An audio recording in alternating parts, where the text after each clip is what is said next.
Hi guys, it's Sarah. Today me filming the blush tag video. So if you want to know what blush I would choose for this tag, just stay tuned. So the first question is my most used everyday blush. That would be the e.l.f. blush palette in the shade Light. I have used this palette a lot because I was trying to hit pan on this coral shade this year. As you can see, I'm nowhere close to hitting pan. I eventually gave up on trying to do that because it's just taking a really long time. But that coral shade is really pigmented, and these two pinks are really nice. I haven't used this more bronzy shade that much. It doesn't even really look like I've used it at all. Maybe I've used it like once. But this is a really nice blush palette, and it's also super affordable. But this is definitely my most used blush. The next question is my most expensive blush.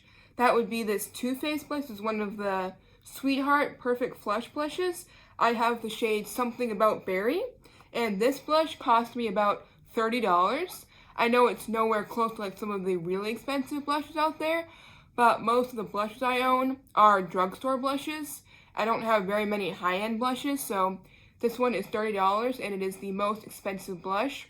It's also a really pretty blush. It's quite pigmented.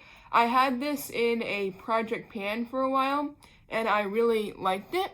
I might put it in my, because right now I'm doing a Project 30 Uses project, so I might pop this in there at a later time. I'm currently working on another blush in that project right now, but I really do like this blush, and it's definitely my most expensive. The next category is my cheapest blushes, and those would be the Wet n Wild Color Icon blushes. These cost less than $4, and I bought them at CVS. They're even more affordable than that e.l.f. blush palette, which is also really affordable. But here I have the shade Mellow Wine, and I really do like them. I haven't worn them a ton because I've been working on other things, but I have the shade Mellow Wine. I also have the shade Rose Champagne. It's more of like a bronzy, much more of a nude blush. It has some shimmer to it, but it's pretty. And then the last shade that I have is the classic shade in Pearlescent Pink. I think they have since repackaged these blushes. They've at least done that a couple times, but this is the iconic Pearlescent Pink shade that everyone was raving about back in the day when it was in the old packaging. I think they've since repackaged it from this packaging. This is not the newest packaging, but it's not the oldest packaging either.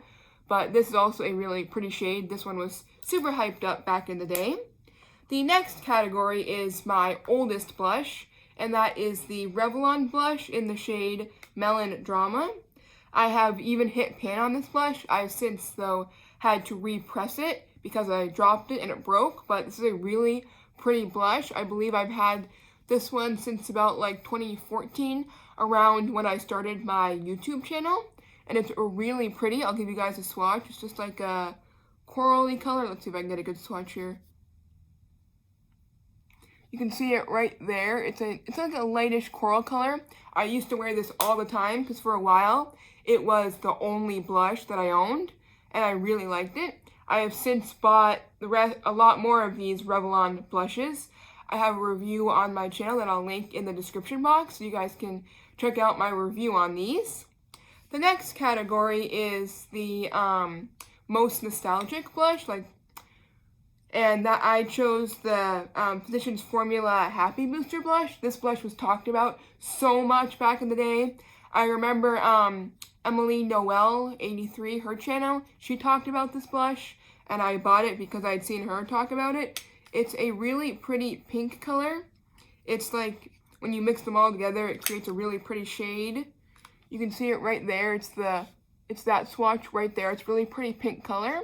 I have not used this blush a lot because I've been working on other things, but it's a really pretty shade, and I would totally recommend it. The next question is a underrated blush, a blush that I really like that I think is underrated, and I would give that to the NYX Ombre blushes. Here I have the shade Soft Flush.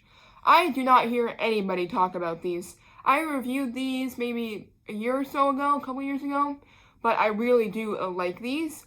In my intro for my Project 30 Uses, I was wearing this shade, and it was really, really pretty. If you want to check out that video, I will also link that in the description. and it's a really pretty shade. I really do like these. And another shade that I have is Codebreaker. It's like a purpley pink blush. I really think they're pretty. This one is quite pigmented, so I have to make sure I don't use too much, but if I just use a little bit, it's really pretty on the cheeks. And then the last question for this tag that I chose is my newest blush, and that is the Essence Mosaic Blush in the shade The Berry Connection. I've only worn this maybe once because I've been working on a lot of other blushes, but I really like it. I bought it at CVS, I think it was earlier this year. I'm trying not to buy a ton of makeup just because I think I have enough, so I didn't buy this all that recently, but it's definitely the most recent blush that I bought. It is a pretty mosaic pink color. I'll give you guys a swatch. You can see it's like a brighter like pink blush. I really do like it. So yeah, I hope you guys enjoyed this video. Don't forget to give it a thumbs up and comment down below any other videos you want to see me film. And I'll see you guys next time. Have a totally terrific Thursday. Bye!